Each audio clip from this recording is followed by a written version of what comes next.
We will introduce on the board team first, so I'll pass it around. Then we will introduce the CCA team. All right, so we're ready to go. I'm Brenda Troutman, and I'm here with Human Resources, and will be the lead negotiator for the board. And I'm Jeff Shriver. I'm a supervisor in Human Resources. Bruce Bickner, attorney for the school board. Dawn Wolf, principal at Lakeside Elementary. Good afternoon. I'm Laura Fogarty. I have the privilege of being the Director of Climate and Culture. Jen Halter, Principal, Green Cove Jr. Leonard Dietzen, Chief Negotiator.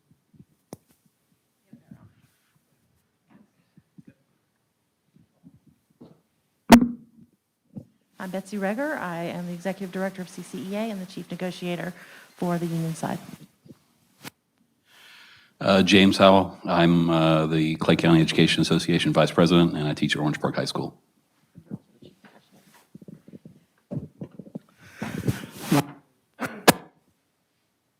My name is Andrew Sadlow. I'm a teacher at Ridgeview High School. I'm the Executive Director for District 8 for the CCA. Hi, I'm Bethany Cook. I am the District 1 Director for the CCA, and I'm a humble English teacher at Oakleaf High School.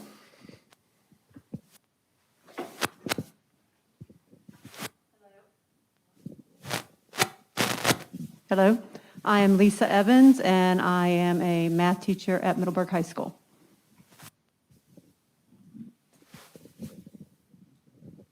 All right.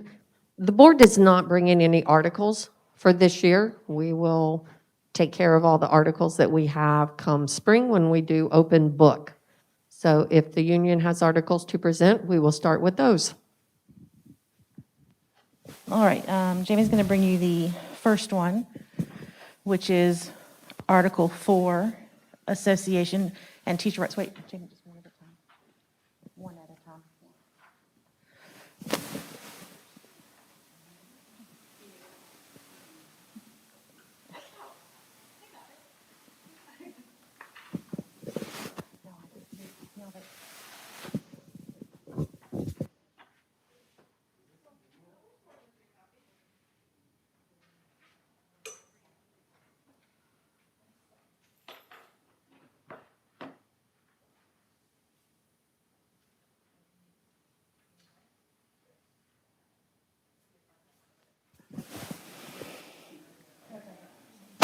So Article 4, Association and Teacher Rights, this is just some language that is a cleanup from an MOU that we had last year, and it allows the executive board of the CCA to determine the president's salary and reimburse the board for the cost of the salary and benefits.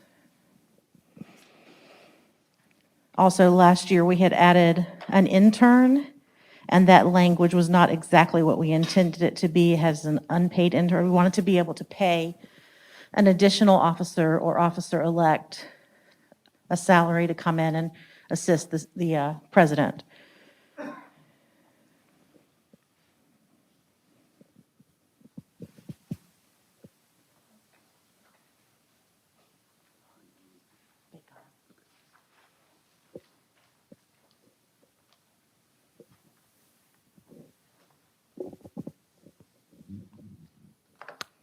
For the intern, are you wanting the intern to be out of the classroom for the year? I mean, what is?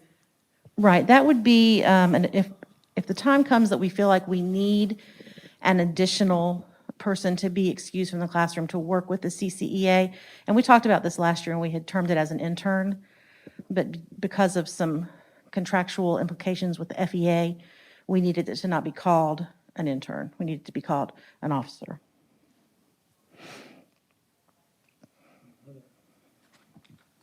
It's another officer or officer intern. Right. Basically, what the thought is at the end of a president's term, that we could bring in the officer-elect to assist and learn.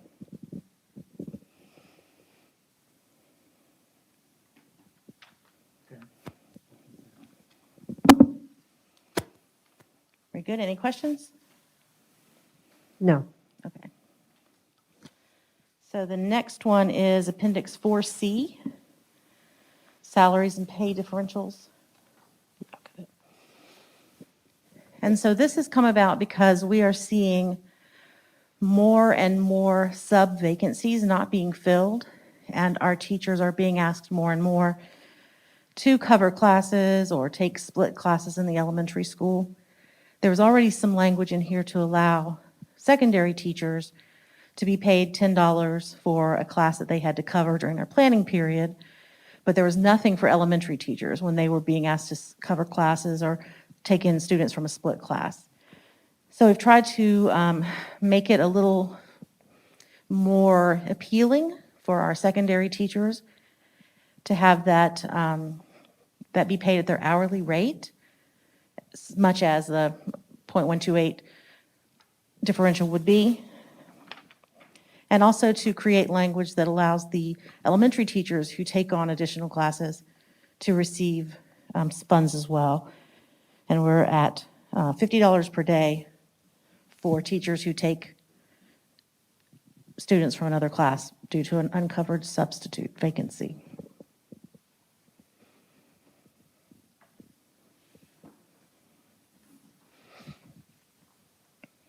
When it says classes shall be split into no more than 6 students, what is the average when they're splitting it now? It I could be mean, how is just, that working? it could be just 2 splits. They could be dumping, 10, 12 kids into an elementary classroom, which in this day and age with social distancing and COVID concerns, that's completely inappropriate. And it just depends on the school. It could be split them in 2, it could be split them in 4, split them in 6. It's not consistent across the schools.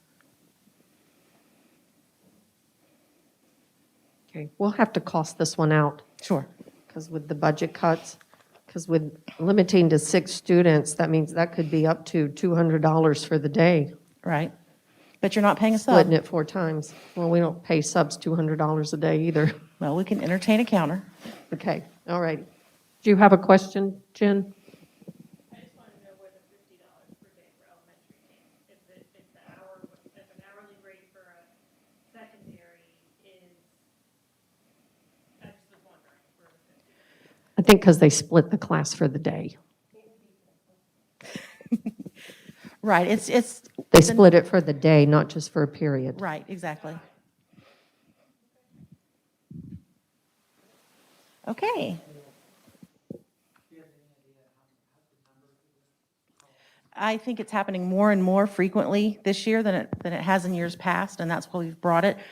But I don't have holistic numbers. I know that one day last week at Wilkinson Junior High, half of the subs that were called didn't come.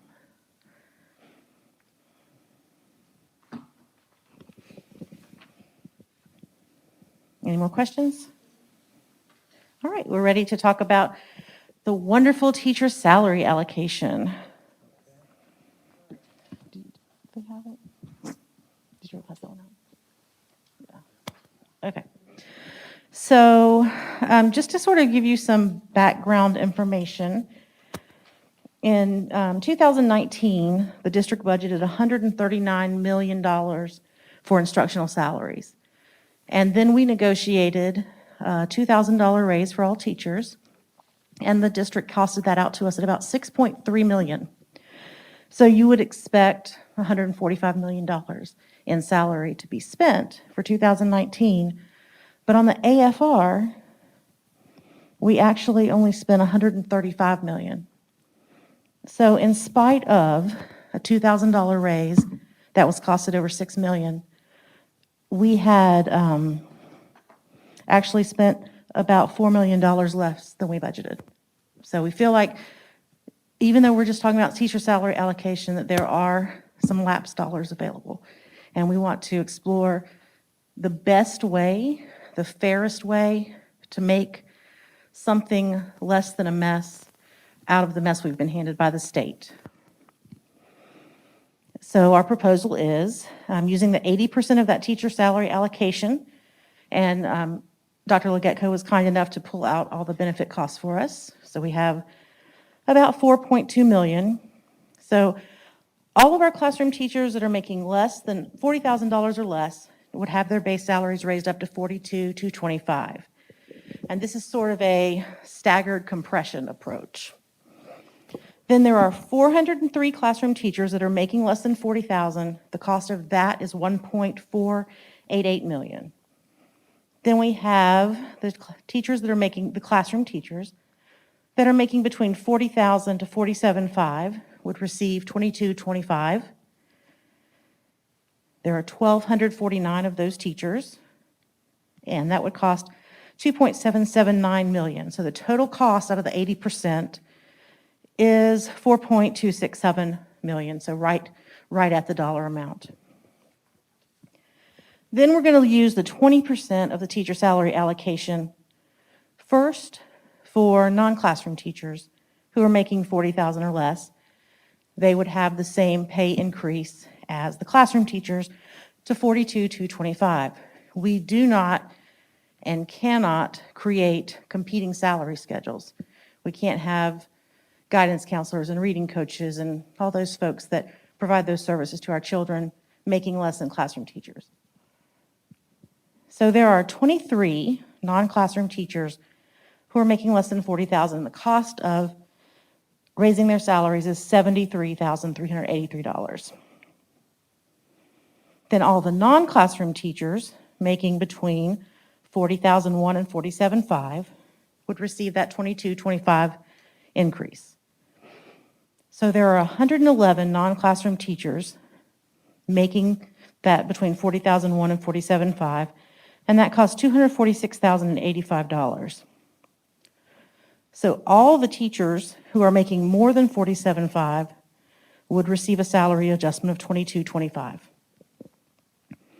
335 of those teachers could be paid from the 20%. The cost of that proposal is $745,375. So then we're asking for a little bit of general fund money. There are 694 teachers left, and to pay them the same salary adjustment of $22,225, the salary cost is $1.5 million. The benefits are $294,000. So the total general fund dollars needed would be $1.8 million.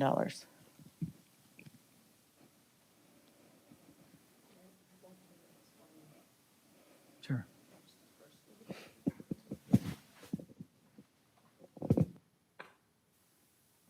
We have a packet of information for the teacher salary increase allocation program, including definitions and including the actual law that was passed that I think differs with how you propose to spend your proposal.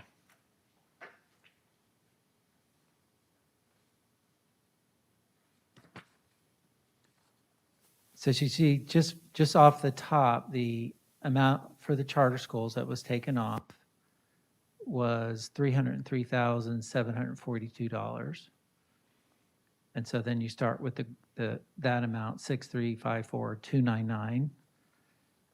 And then on the lower boxes, you see the 80% and the 20% allocation, minus what I call tax tag and title, the benefits. And you have the total amount, which you correctly stated was, for the 80% group, is 4268928.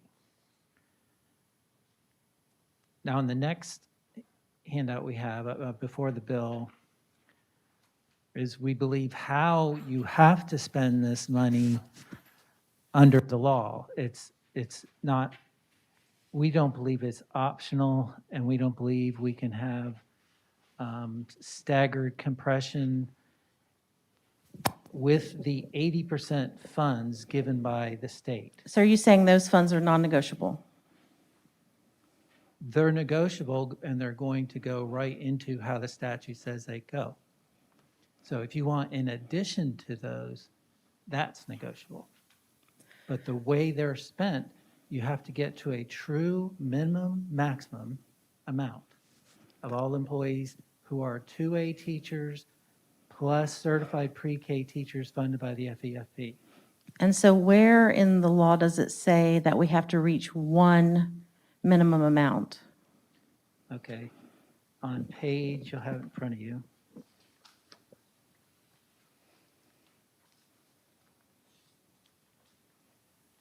Paragraph, it's on page 3 of 18 on the bill, the House bill.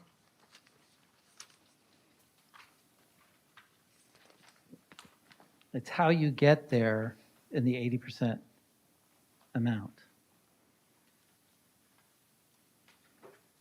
Right, but that doesn't say that it's not, that it's subject to negotiation or subject to Department of Education approval. The No, approval hang- process is through ratification. No. On paragraph B, 18B, allocation funds are restricted in the use as follows.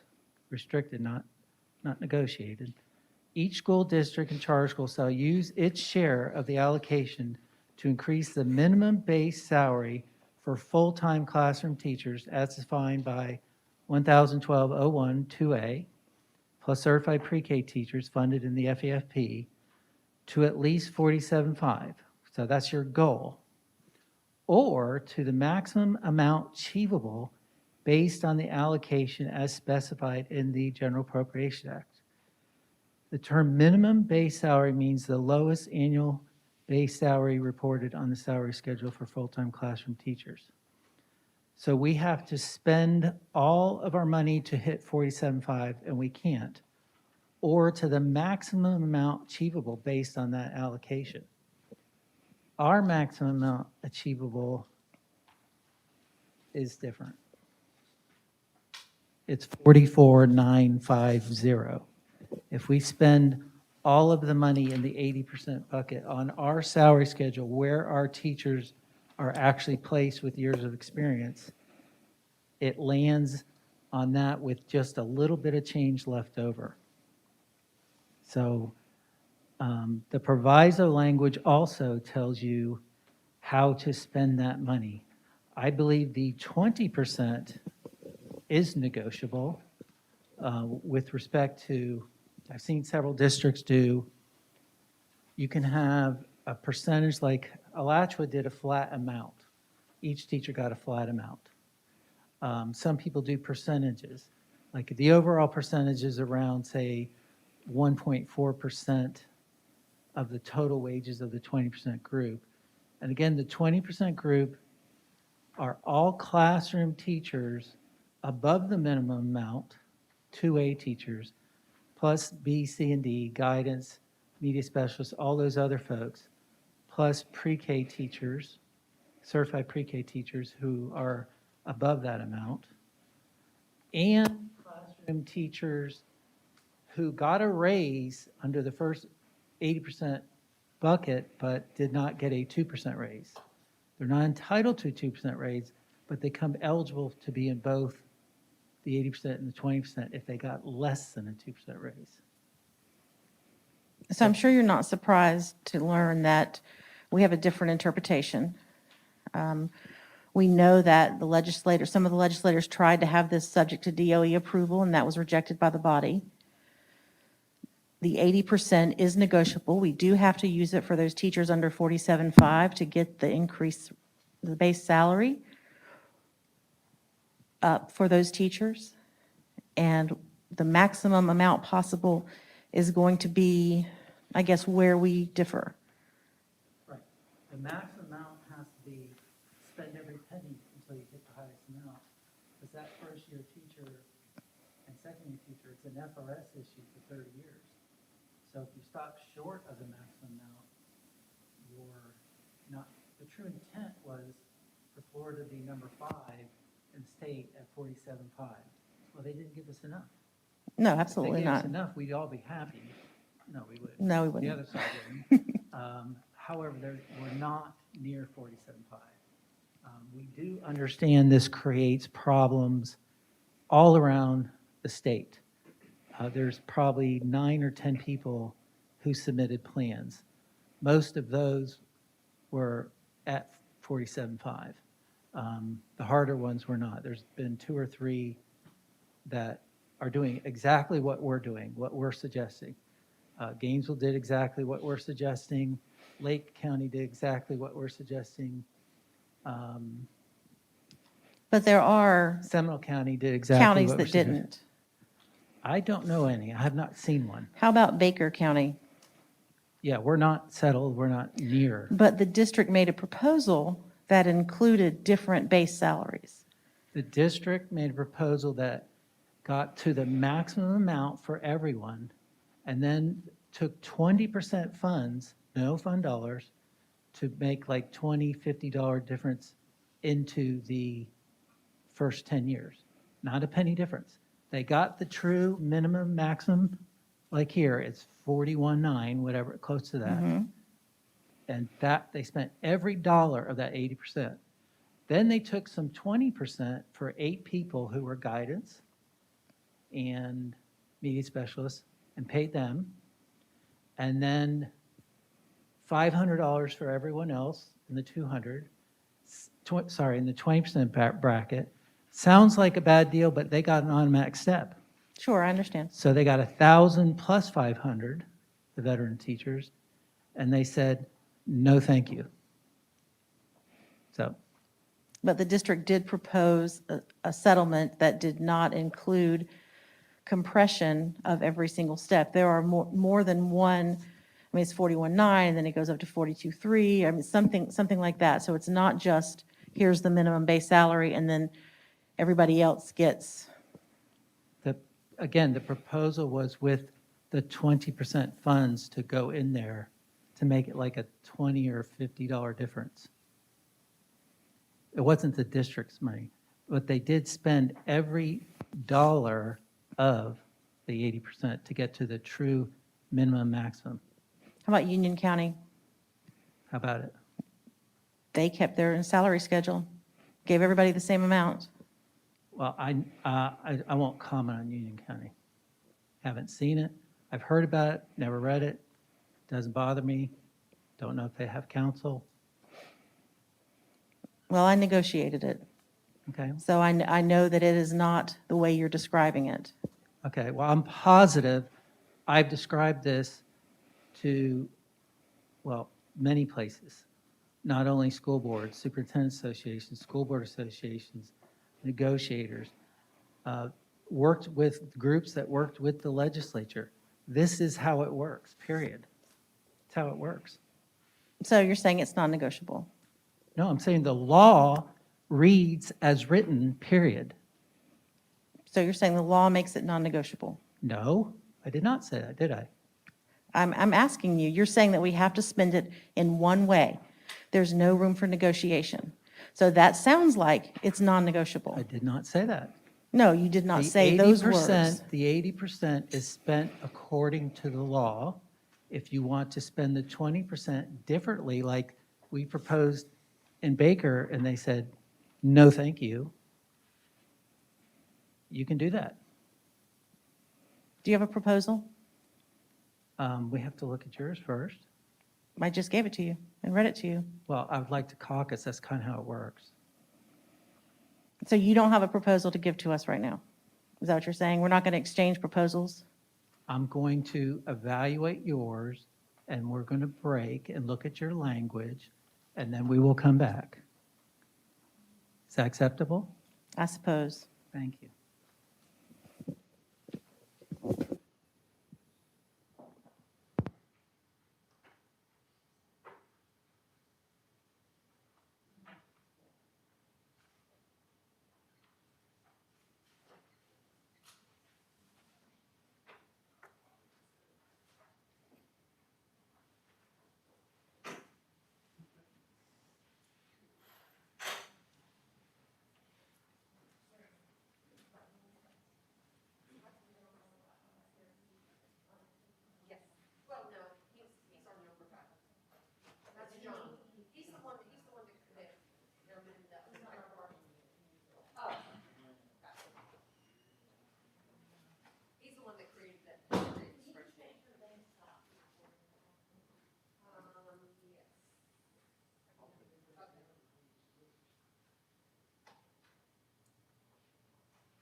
Yeah.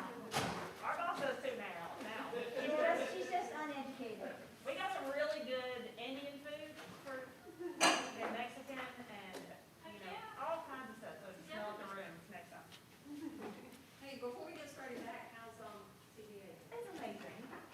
I love it. Thank you so much. You want CBA? Sorry, that's I my did. phone was in. I had to. I left it and I didn't want to come back in here, I told you, my Looked like I was snooping. anymore. Well, if you don't mind.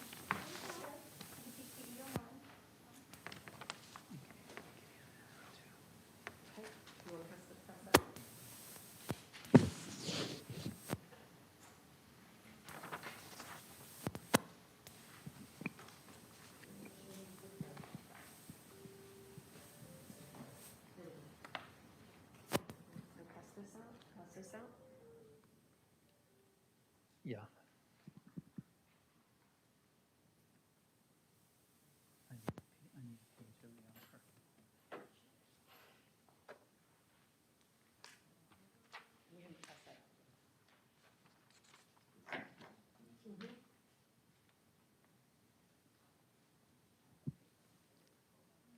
Oh, do they know we're back running?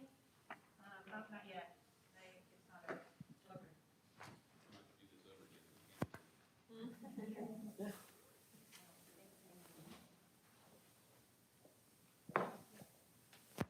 We waiting?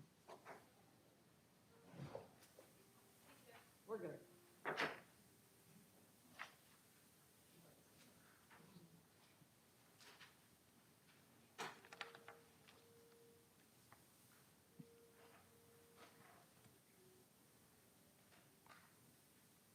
All right, earlier, there was some mention on your proposal of, I believe the word was used, staggered compression.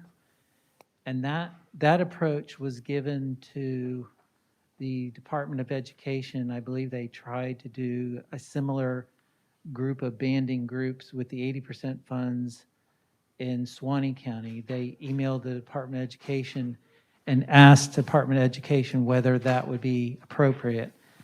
And the email was sent out on September 11th to all superintendents, telling them of what the Department of Education believes, that that's not consistent with the statutes, and that the districts would be opening them up to significant audit findings. And again, this is a little different than Best and Brightest because this is FRS funds. So it's a lot more, there's a lot more at stake. Then there's a question of this year's budget and this year's problems in a pandemic. So I spent some time with the CFO, and she will be here Thursday to help us appreciate all the different impacts on the budget. Just a couple of them. There, last year were 150 full-time students at the CBA. This year, there's about 1,800. That's a significant amount of funding. It's millions of dollars that we get less funding for those students than we did if they were brick and mortar.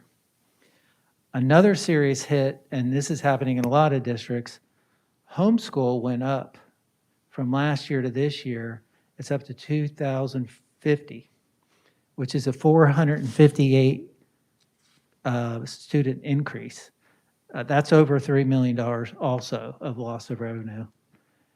And we hope they come back, but that's a guarantee loss versus virtual is a percentage loss. Then we have the insurance that we've already agreed to pay the $2,010,597. That's in front of you. We believe that you can only get to the true minimum maximum salary by spending every single penny. When we originally ran the numbers, we got close, and there was approximately $30,000 extra. Under the literal reading of the law, we ran up the amount to as high as we can get. And we'll give you that proposal. for how much that is. We don't believe you can stop short of spending all that, the way the law is read. There's also a staff analysis that you should read from the House that tells you what they were trying to get at. Leonard, I'd like to respond to this memo from Joy Frank. And it seems that we might be introducing a third party to these negotiations that does not have the authority to approve or deny our settlement. No, it's just information. It's not third party. We're saying that because of this document, that we can't entertain anything other than what you've said here. No, I'm saying the Department of Education supports our belief that the statute says what it says. But this does not have to be approved by the Department of Education. It just has to be reported to them, correct? Well, it's audited by the Department of Education, so I would say it has to be approved through an audit and through an FRS audit, And that's after the fact. of course. Right. And I believe, my colleagues across the state and our entire legal department has a completely different interpretation, that this is much more flexible than the district is I have presenting not- tonight. I've heard that, but I have not seen one, except for Union, not one district not get the maximum amount to the first-year teacher. Have not seen one, and I'm familiar, I'm networked with many. I would ask you to bring them. If you have anything other than Union, and I heard DeSoto did something a little unusual, those are the two examples that the FEA has put out in my 15 districts. But not one have I seen. I have not yet seen a legal analysis that the law isn't as plainly as it's written. Only about 11 have settled so far, correct? Yes. So we've got 56 left to go. But I have all the proposals where people are proposing, and they're saying that they're just not getting to a lower amount. The districts are all making the same proposals, but the union is not accepting those proposals across the state because we believe that there's more interpretation, more flexibility than you're presenting. Okay.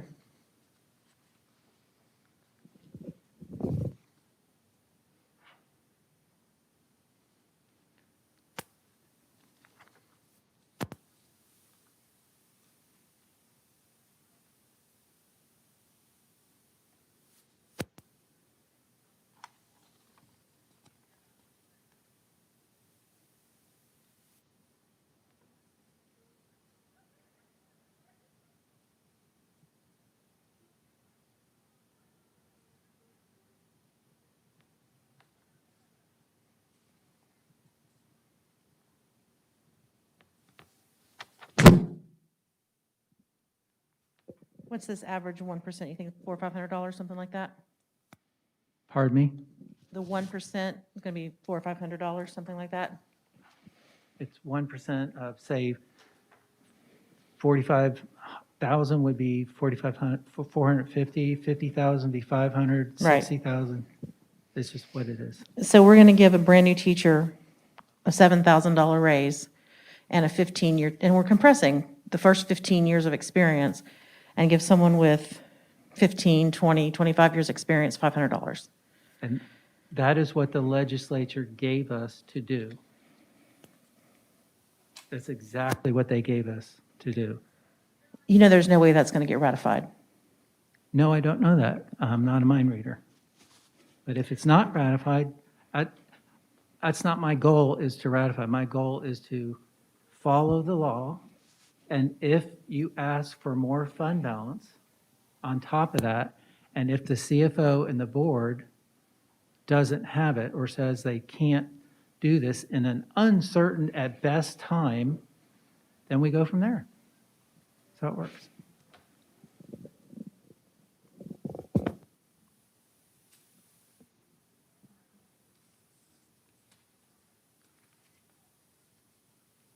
I mean, Gainesville started out at 44,143, and their 20% made $393. And if it doesn't ratify, it doesn't ratify. But I mean, these aren't unusual numbers everywhere. It's designed unfairly for the beginning group. It's just like best and brightest. If you got a high ACT, you got thousands of dollars. Why?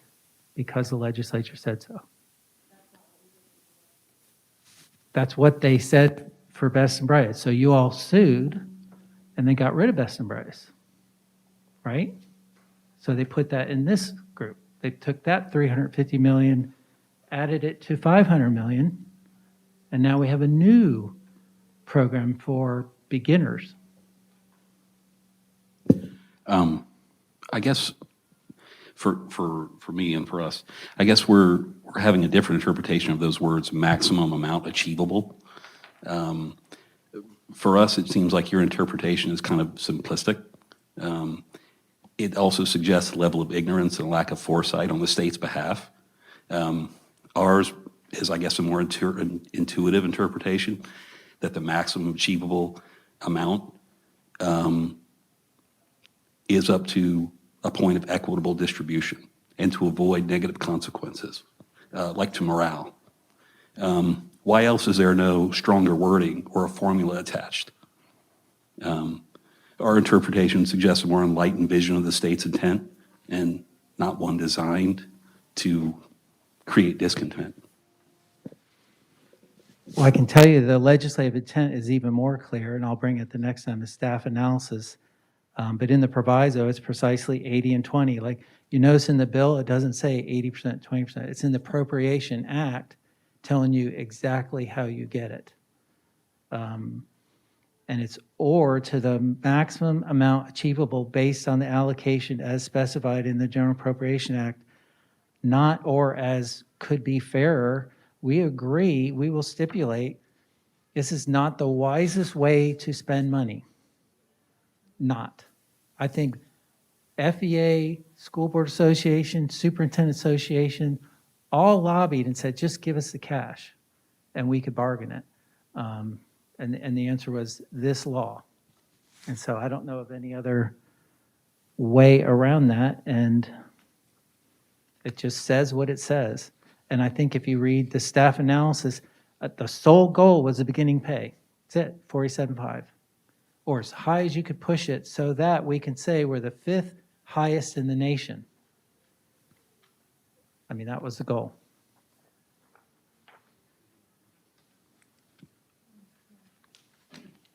There's not near enough money for us to even approach that goal.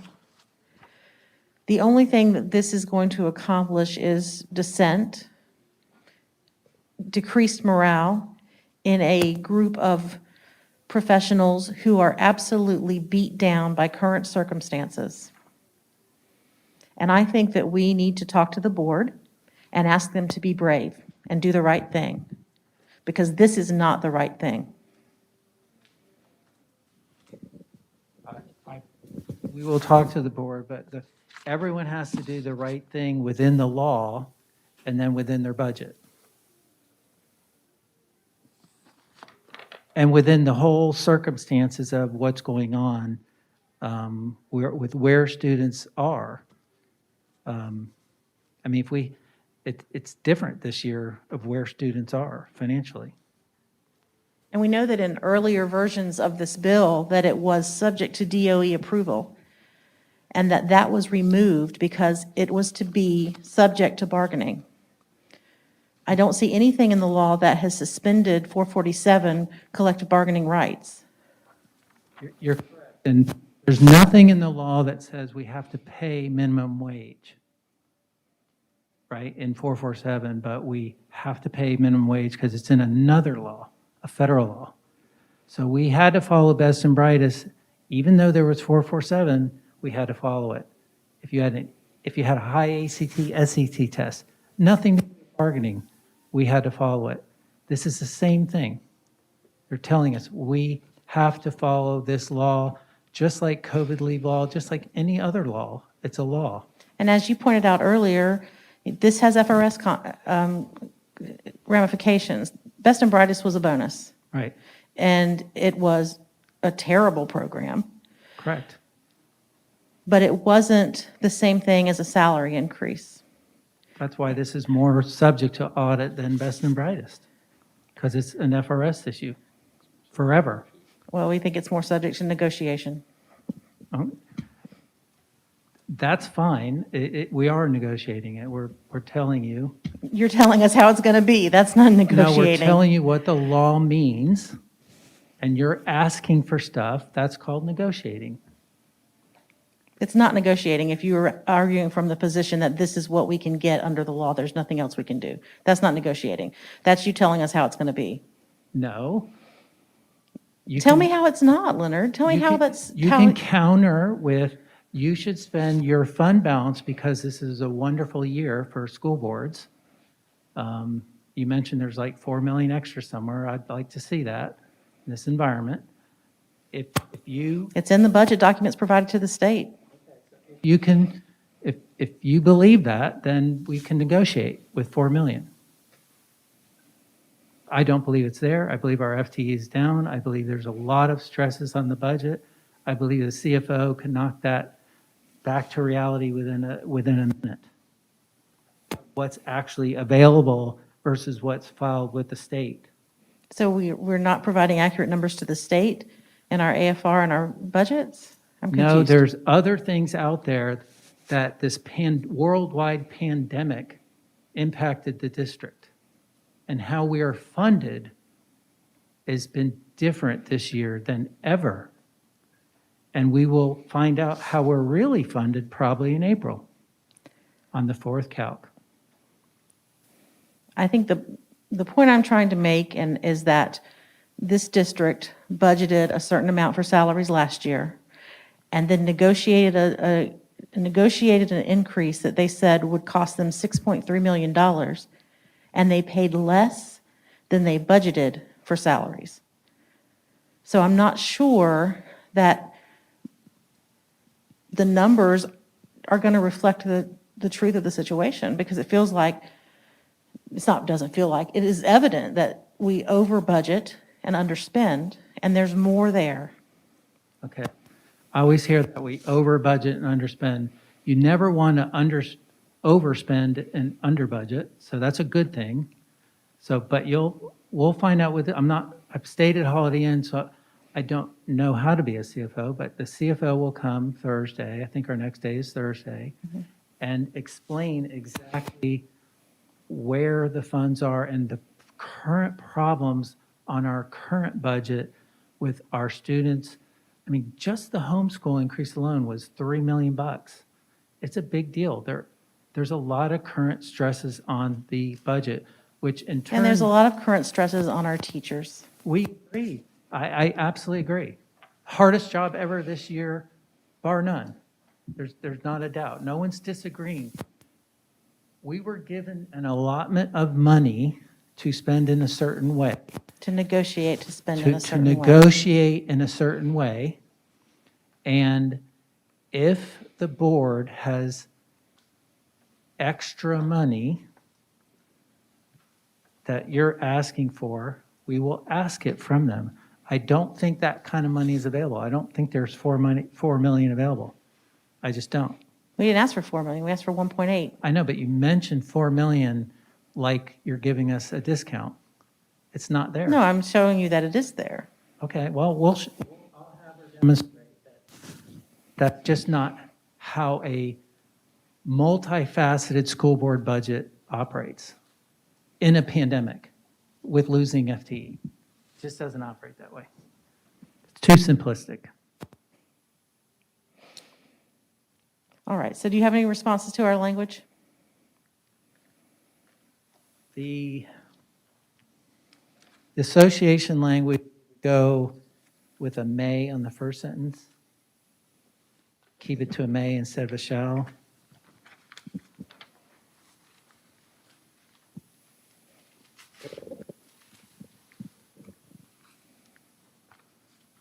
And then that's fine. And the other one, we have to bring it to the board. So does the board assert that They have the right to prevent the president of the association from taking leave. They have the right to assert, That they could say no. The may means they could say no. The association says, we need our president to work for us full-time, and the board has the ability to say no. yeah, this is current language for what, 20-plus years? Has I it ever been understand a that. problem? I'm not sure, I haven't been here for 20-plus years, but I do know that there is the ability to do that, and right now, for the most part, our board and superintendent are reasonable people, but we write contract for times when we don't have reasonable people.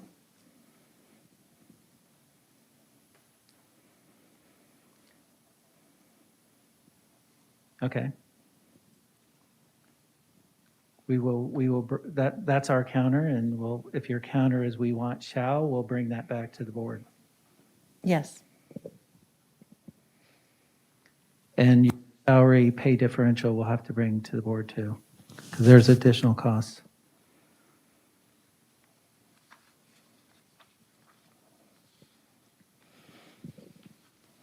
Is there anything else? I don't think so. All right, see you Thursday. Thank you.